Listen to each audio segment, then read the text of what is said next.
Welcome to episode 2 of the Diary of a CEO, my summary. And in episode 2, we're going to talk about how you can master any area of your life, master any topic basically, which everybody wants. It's going to help you if you're finding it very difficult. If you find yourself stuck in that study phase, research phase, because at some point, everybody was there. If you're trying to start something new, you keep doing research upon research upon research, and before you know it, he's probably spent months to years doing research. But if you follow his techniques here, I cannot believe that you get to understand how you can make progress from that learning phase to like actually doing something. So the first thing it starts with now is a concept called skin in the game. Skin in the game basically means that if you really want to understand something, you're going to have to put your skin in the game.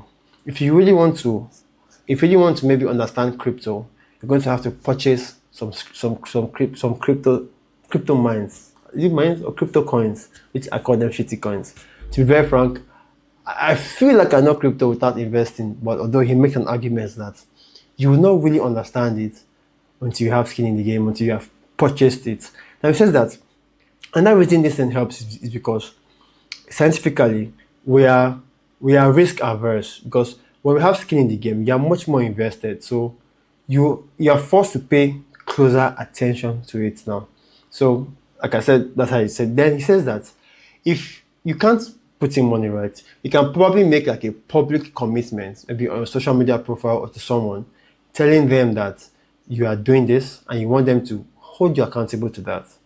Now, this is a very, very interesting topic because I kind of feel like, because today I had a thought about how medical doctors, to some extent, they know what they are saying, but to some extent, don't really know what they say. I'll get back to it very soon. Basically, a lot of doctors know this thing in their head, but they don't practice because they don't have a full understanding of what's going on. They know one area of life, right? But other areas of their life, they're almost blind. It's like somebody who can look but can't see, if you get the analogy properly. So he brings up Richard Feynman's technique, and Richard Feynman's technique can help you master any area, which is the core of this chapter. And Richard Feynman, I think, as a professor, and his approach towards learning is smart and very simple. Two things you rarely see around. People who are smart, they don't really know how to break things down. They like the complex topics, the complex ways of making them feel like they know what they are saying. And Richard Feynman says that if you can take any idea and explain it to a young child, then that is a sign that you truly understand what the idea says, that you truly understand that topic. But in some cases, they read the complex topic and they try to keep it that complex. So, for example, quantum physics. If you take a topic like quantum physics, if you really want to understand it, try to explain it to a younger person. Maybe a primary, like a person in SS3 in high school, and if they don't get it, it means that you either don't understand it or you're not even used to breaking things down to simple terms. That's why a lot of people are stuck when it comes to getting explanation from their medical doctors. Because medical doctors think they are very, very smart. Of course, you must be smart to go through med school. But breaking it down to the patient, they look for shortcuts, right? Although some of them do a good job at it, but a lot of them still do a bad job at it. So back to it is, the approach here is simple. Learn something. The first step here is to learn the topic properly from different angles. So if you're learning a particular topic, try to read multiple authors. Try to consume it in multiple forms. If you want to get it through podcasts, get it through podcasts. So a typical example is ADHD. So I feel like I have been self-diagnosed with ADHD, looking at the symptoms and the fact that almost every time I sit down to work, my head just keeps flying around, and I like to like explore a lot of stuff later on ADHD. So I've been researching ADHD from Andrew Huberman to blogs to podcasts to Instagram reels, and I'm slowly beginning to understand what it is from multiple dimensions. Now, the second part now is you have to teach a child. Now, if you cannot really basically teach a child, like for example, now is if I have to explain ADHD to you, it's simple. It's not a problem. It's not a disorder, right? It's ADHD is more like a characteristic, not a flaw. That this is somebody who basically focuses on what he wants to focus. And if he can't focus, it basically means that he's not interested in that thing, and that thing bores him, or it's a part of his interest. So people who have ADHD, they're either not focused or they are very focused. Or like the people who can look at boring things and focus on those boring things. These are people who are like specialists. They can just take one field and focus on that. But if the ADHD person is not interested, and mind you, people with ADHD always have multiple interests. That is why when they see what they like, they focus on it. And whenever they're not really into that process, they are easily distracted. So you see how I broke it down to something that's simple, although it's more than that. But somebody as a child who will see it would easily relate with it. That your third step is to share it. Share it out like this as a video. So me getting the Richard Feynman's technique and explaining it to you is also me going over it over and over again to make sure that I truly understand and I'm truly embodying it. So if I take a concept, I share it as a video, I share it as a tweet to make me understand it. The fourth step that is for you to review. Look at it very well. The person you're sharing it with or the people you're sharing it with publicly, do they understand? Are they asking questions for you to go deeper? I mean, going deeper is one thing, but are they asking questions that are showing that they fully do not understand? Because then if they don't understand it, that's a feedback to understand that one, you did not explain it properly.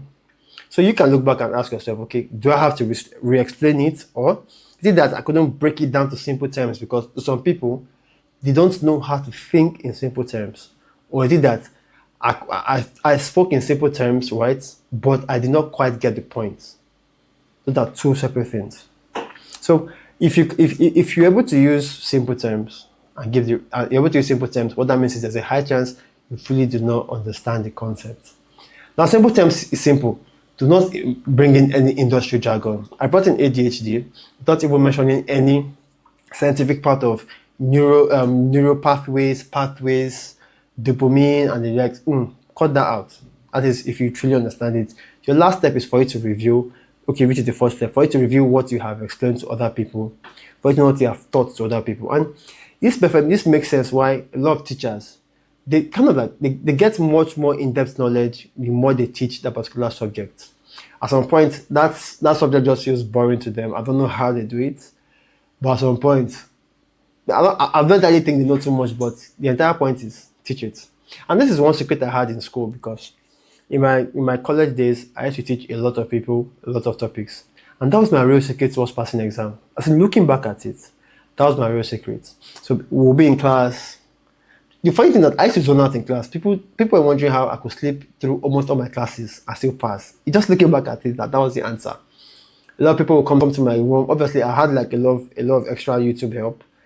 From the little YouTube help and my little self-study, most of the things that I passed or I knew were through self-study.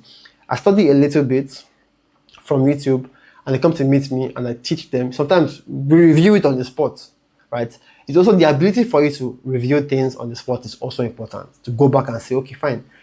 I may not really know this in its entirety, but I can understand it on the spot, which completely helps me. So that's it. And I'll leave you with a semi-quote from James Clear that says, the person who learns the most in the classroom is the teacher, because one, he has learned it before as a student.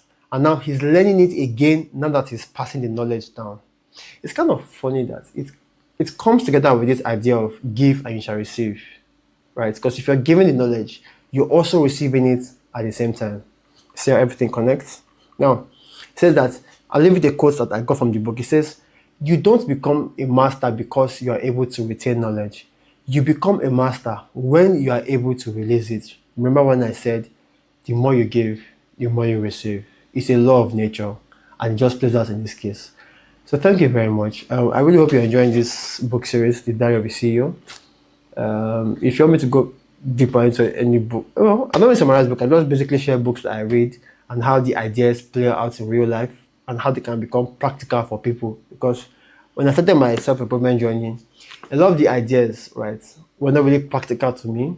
I would say a lot of them, I got bored of them basically. So over time, I began to actually practice the ideas I hear in these books, and it's going on fine. So feel free, you can talk later. Kindly share this video with someone who finds it difficult to learn. And I can bet you, if you follow the steps in this book, this first step is to learn first. Second step is try to explain it to a younger person. The third part is to share it, which is still teaching with the young person. I'm just taking the idea from this book. And the fourth thing is to review. If you take this approach towards learning any topic, you're successful with it, it's it's a very strong guarantee that he will know it. So please share with them. Thank you very much. Talk to you soon. And bye for now.